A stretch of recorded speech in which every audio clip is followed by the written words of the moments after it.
500 mètres carrés. Formez vos squads et relevez le défi Moon of the Dead. Ou affrontez vos amis et devenez le héros de votre jeu vidéo. Une expérience immersive pensée pour tous. Entre amis, en famille, avec tes collègues pour un team building. Tout le monde y trouve son compte. Avant ou après la partie, retrouve le cyberbar et la zone détente pour recharger tes batteries. Et en ce moment, profite de moins 15% avec le code promo Impact FM. Rendez-vous à l'avenue Montbijou en face du Carrefour à Malmedy. Infos et réservations sur eva.gg. Impact FM vous ouvre son antenne. Il est déjà 8h08.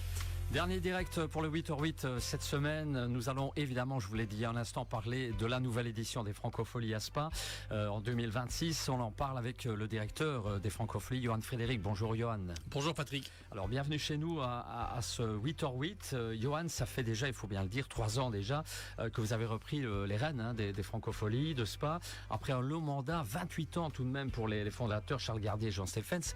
Qu'est-ce que vous retenez de ces 3 éditions que vous avez dirigées ? Je ne sais pas si je vais vraiment dresser un bilan complet de 3 années de travail ce matin. Il est un peu tôt, j'ai toujours besoin d'un ou deux cafés moi, pour me lancer, voyez-vous. Mais peut-être si je devais retenir une chose, c'est une forme d'admiration d'abord pour les équipes qui font vivre ce festival depuis 1994 maintenant. Certaines nous sont extrêmement fidèles. Et il faut imaginer que derrière ceux qui l'incarnent, Jean-Charles hier et moi aujourd'hui qui suis amené à évidemment m'exprimer régulièrement sur le festival et parfois en être le visage un peu contraint.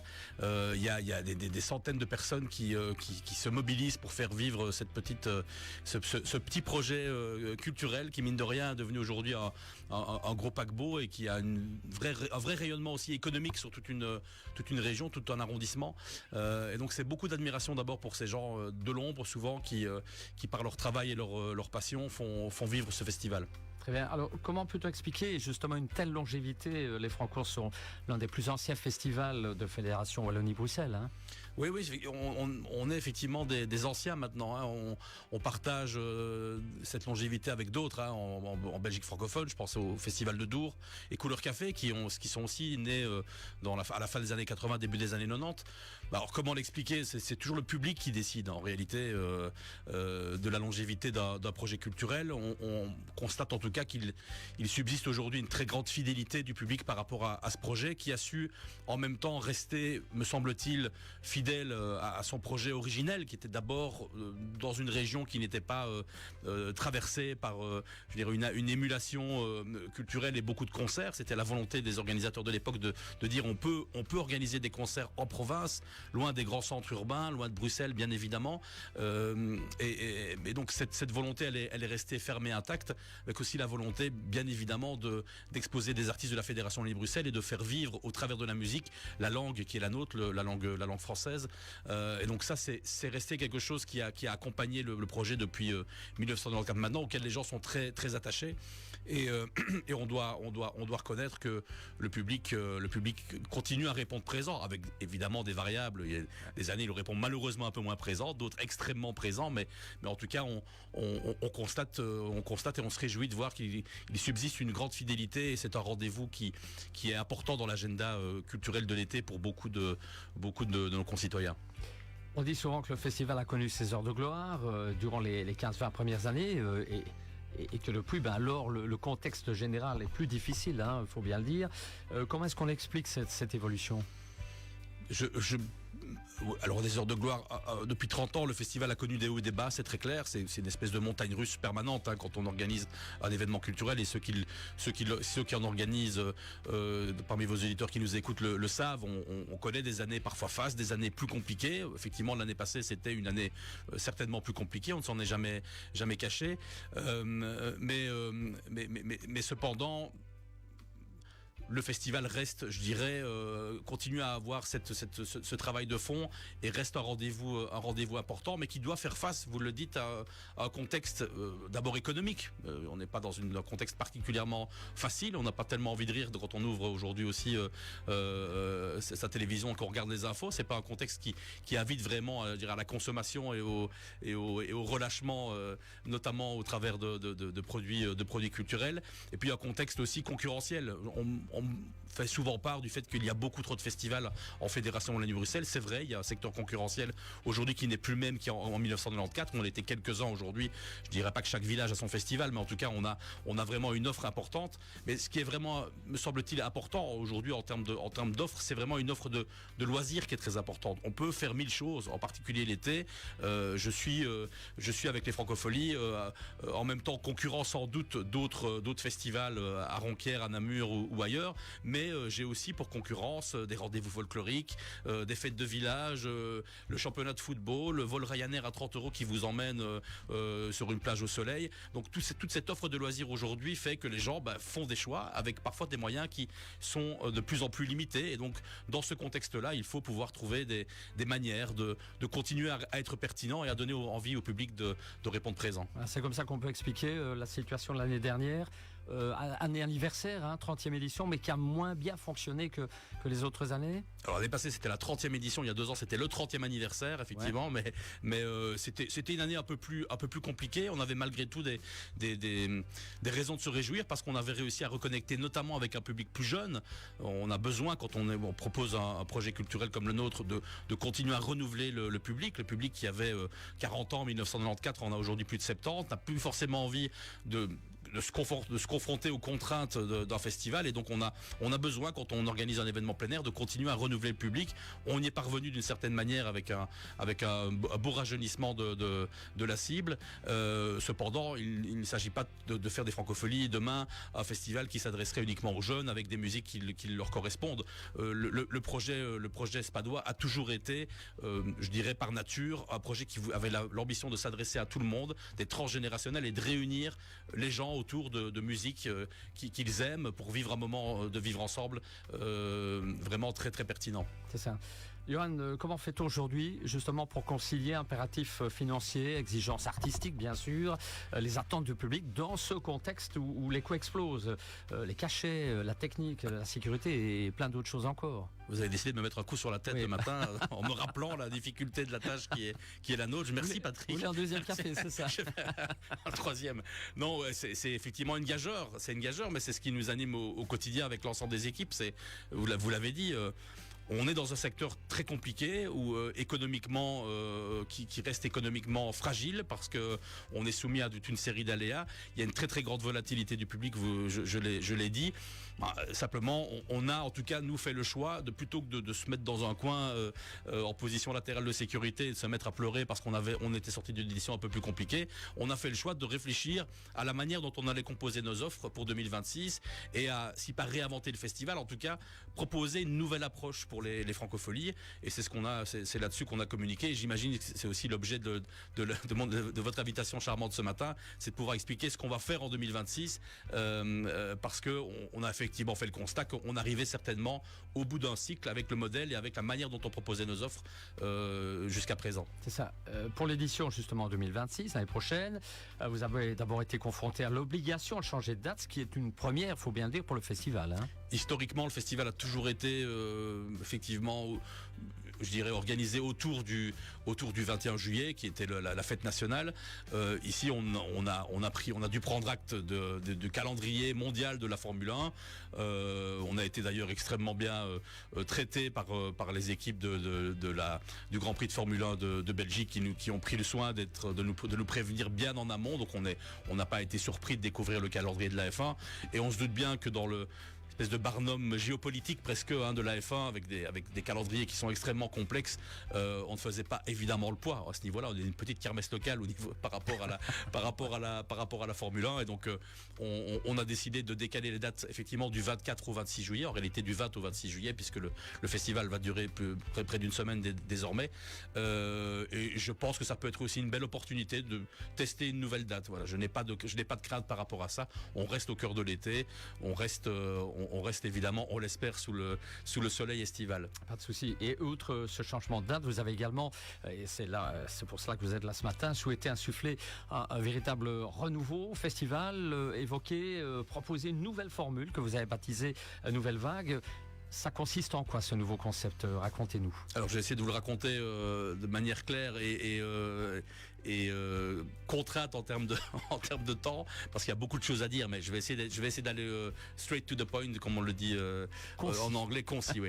Alors d'abord, on a toujours une partie en plein air qui va s'ébrouer au niveau de la place Royale face à l'hôtel Van der Valk et dans le parc de 7 heures, mais avec une place Royale et qui accueillera toujours demain la scène principale, la scène Pierre Absat, avec des têtes d'affiche, des shows XXL, mais qui sera véritablement en écran, c'est-à-dire que elle sera fermée dans le sens où elle fera l'objet d'un contrôle supplémentaire isolé du parc de 7 heures. Elle sera vraiment fermée du parc de 7 heures et donc pour accéder au concert de la place Royale, il faudra être muni d'un ticket royal qui vous permettra d'accéder au concert des têtes d'affiche principales du festival, sachant que ce public qui est titulaire du ticket royal et qui a accès à la place Royale, travailler comme un écran avec un vrai travail sur le confort du public, c'était important, c'était une exigence du public d'avoir beaucoup plus de confort et une meilleure visibilité sur la scène. Et donc on va vraiment travailler ces aspects-là pour répondre aux attentes du public. Le public qui aura accès à la place Royale pourra aussi, par ailleurs, fréquenter les scènes qui sont situées dans le parc de 7 heures, autour de la galerie Léopold. Et il y a plus de 3 scènes qui seront installées dans ce parc. Ce qui nous permet par ailleurs, puisque les deux sites sont entre guillemets scindés, de proposer une nouvelle offre dans le village franco-fou, une espèce de village franco-fou 2.0, tel qu'on l'a connu par le passé, avec là des prix extrêmement accessibles. Ils le sont quand même toujours du côté de la place Royale, 69 € par jour, mais dans le village, on a là une offre intéressante où on va avoir trois scènes avec des concerts à la fois de têtes d'affiche confirmées, mais de la découverte, l'ambiance, de la convivialité. Et là, on parle d'un ticket à 29 € par jour. Rendez-vous compte du tarif très offensif qu'on propose aux festivaliers. Ça nous permet effectivement de répondre à une demande. Il y a d'une partie du public qui n'avait pas forcément les moyens ou l'envie de rejoindre la place Royale, mais qui appréciait malgré tout de pouvoir prendre part à la fête au cœur du village et d'aller de découverte en artistes confirmés dans ce cadre exceptionnel qu'est le parc de 7 heures. Donc Village Franco-Fou, c'est une nouvelle offre très accessible, gratuité d'ailleurs pour les enfants de moins de 12 ans, et la place Royale. Et puis on rajoute à ça, on quitte le plein air, on va s'installer dans le confort d'une salle au niveau de la grande salle des fêtes du casino, qui devient dès lors un lieu de concert. Elle le fut par le passé, on a eu des concerts mémorables qui s'y sont déroulés, mais elle redevient vraiment un lieu de concert qui vont être organisés, ceux-là du lundi au jeudi, donc qui précèdent les 3 jours du festival. Le festival en plein air, c'est du vendredi au samedi, du 24 au 26, et du 20 au 23. On a dès lors, du lundi au jeudi, avec un petit 21 juillet quand même toujours dans les parages, on a des concerts qui vont être organisés en salle avec une billetterie séparée. Très bien. Alors, vous avez déjà annoncé une très grosse tête d'affiche qu'on a écoutée juste avant de démarrer le 8h08, Gims, qui remplit toutes les salles où il est passé en tout cas pour le moment et qui sera véritablement l'exclusivité pour les Francopholies de Spa. Ce sera son seul concert en Belgique en 2026, donc c'est un joli coup qu'on fait parce que c'est un artiste qui mine de rien aujourd'hui s'est imposé dans les oreilles de vos auditeurs encore ce matin, mais aussi dans les cours de récré chez les jeunes. Il réunit toutes les générations. J'étais pas plus tard que la semaine passée à Forêt Nationale pour aller voir son show extrêmement spectaculaire, et c'était vraiment un moment extraordinaire avec des familles, des ados, des personnes plus âgées qui étaient là pour célébrer un moment très festif. C'est un artiste qui est signé une série de tubes de très grande popularité. On est très heureux de l'accueillir pour la consécration d'un artiste qui effectivement depuis 10 ans, mine de rien, parsème le paysage de la musique de tubes incontournables et franchement irrésistibles. D'autres annonces dans les prochains jours, les prochaines semaines, sûrement? Sûrement, on y travaille ardemment, Patrick. On a sans doute une annonce qui va pouvoir être faite aujourd'hui. On a des artistes belges, on s'intéresse aussi au classique rock. On a plein d'idées pour essayer de séduire un public large, et on ne manquera pas effectivement de communiquer dans les prochaines semaines. Il est un peu tôt ce matin, j'aurais voulu pouvoir vous réserver une exclusivité à Impact FM, mais malheureusement les lois des managements et des entourages d'artistes font qu'on doit passer par beaucoup de validation avant de pouvoir communiquer sur des présences, mais on a encore de très très très jolies choses évidemment. Gims, c'est un concert sur sans doute 120 demain qui vont être annoncés, donc on a encore beaucoup de choses qui vont être mises sous le sapin. Ouais. De manière très pratique, comme on le fait habituellement ce matin pour les auditeurs, comment fait-on pour réserver ces places? Quelles sont les différentes formules disponibles? Francophonie.be, les gros onglets tickets qui clignotent normalement si on a bien fait les choses, et vous pouvez aller accéder à la billetterie. Tous les produits sont en vente aujourd'hui, je le disais, bien évidemment les tickets royales qui vous donnent accès à toute l'offre du village et de la place royale, 69 € le ticket un jour, 159 le pass, mais ils sont en nombre très très limité puisque on travaille vraiment le confort et donc on limite finalement la jauge. Donc ceux qui veulent acquérir un pass, je les invite vraiment à ne pas traîner parce qu'ils risquent bientôt d'être sold out. Et puis on y retrouve aussi alors les tickets pour le village avec des prix offensifs, 29 € le ticket un jour, 69 pour le pass 3 jours, et des tickets gratuits pour les enfants de moins de 12 ans. C'est important, même si vous venez avec vos enfants à Spa, il faut quand même être titulaire d'un ticket, même si ce ticket coûte 0 €, 0 centimes, mais il faut quand même pouvoir le commander, le sécuriser, et tout ça se passe sur francophonie.be. Très bien. Dernière chose, Johan, qu'est-ce qu'on peut vous souhaiter pour l'édition 2026 et les suivantes? Et les suivantes, oui. Surtout. Il faut voir. Voilà, c'est encore 32 années de plus au compteur de ce merveilleux projet qui anime l'été culturel de notre région. Voilà ce qu'on peut nous souhaiter. Ce qu'on a souhaité à moi pas grand chose, mais au festival, c'est le festival qui est le plus important, que le festival puisse continuer à faire rayonner les talents de notre région et les talents parfois aussi économiques et tous ces gens qui font vivre ce projet de manière remarquable depuis 1994 maintenant. Et bien là, on est arrivé au terme de ce 8h08. Merci en tout cas de nous avoir expliqué cette nouvelle formule, nouvelle vague. Merci Johan. Dernier mot avant de partir, vous souhaitez un bon week-end bien entendu. Bien sûr, je souhaite un bon week-end à tous vos auditeurs et une excellente journée sous un ciel bleu, un peu rosé d'ailleurs ce matin. Sur c'est un bonheur ce soleil, cette lumière. Profitez de la lumière. Merci Johan. On se retrouve en tout cas dans un instant pour l'info de l'arrondissement avec Olivier Tomezzoli et d'autres 8h08 la semaine prochaine. Amer vous propose une expérience